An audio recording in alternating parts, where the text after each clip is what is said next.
This was like sort of a back to the future kind of thing that happened there, right? Because you had to go back, I think, to the iconic glug-glug, glug-glug, and everything related to it. How tough was it, though, to take that decision of going back to heritage and bring it, as opposed to let's create something new? Thank you. I think very relevant question.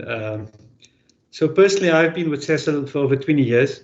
So as an individual, I could identify with the legacy, the need, and the nostalgia. However, saying so, the world certainly has moved on, especially in the retail landscape, with alternative fuels, advanced mobility, and evolving consumer expectations. Hence, there's a number of trends disrupting the retail market. Keeping that in mind, we also had to deal with a new generation and also a different audience in terms of leadership. The alignment surfaced really around Sasol being a proudly South African company that is deep-rooted within the communities in which we operate. And it was just like a natural path for us to follow up once again and resonate with the hearts and minds of all South Africans. So it was a wonderful opportunity for us really to introduce our heartfelt glug-glug to a whole new generation of South Africans. And really we wanted to use it to reignite a sense of patriotism, a sense of belonging, and also a sense of being proudly South African was just part of our objective from the very beginning. And it was in fact, Mohamed, that pushed us to say, hey guys, we've got this amazing asset in glug-glug. We haven't leveraged it as much as we could. Let's give that a try. That's great. And that's a nice segue to what we were chatting about before the conversation about, at the end of the day, it is the voice of the consumer, right? Now, as you know, as Struan, in terms of creativity and research, then the two normally in the industry are not the best of mates. And I know there were some concept testing with consumers. How was that for you? Because I mean, the result is what you are seeing now.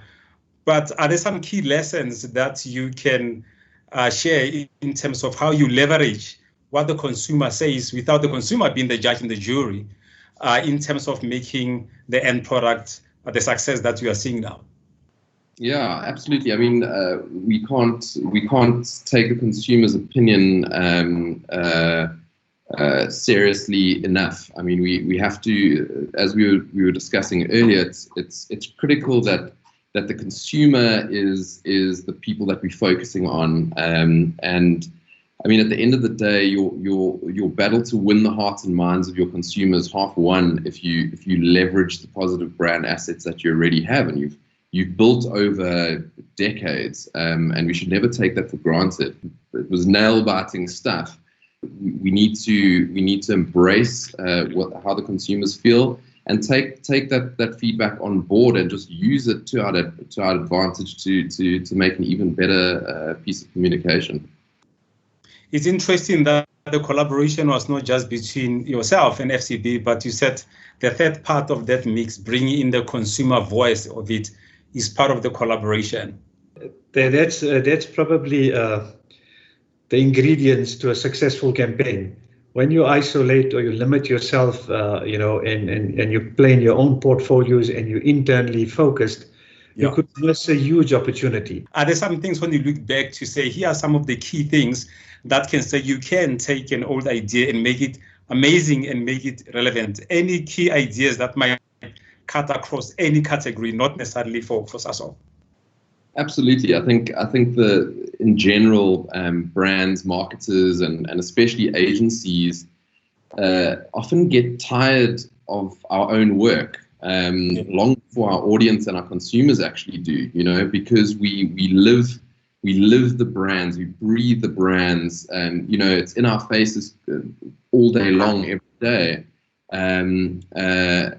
We take that for granted. Whereas, if you've got something good that appeals to the consumers, that they when they're at a braai or at someone's house and they say, "Hey, did you see a new Sasol ad?"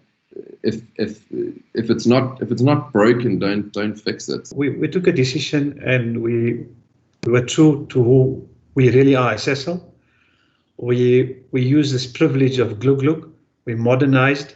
We made it a little relevant, optimized where it needed to. And it was vital to retain and stay true to our core brand essence. And when you have a winning formula like that, that cements and connects you with your consumers at multiple touch points, then you build on it. And we had a strong foundation as our history would glug-glug over the years. And the lesson is, our one lesson was never to be afraid.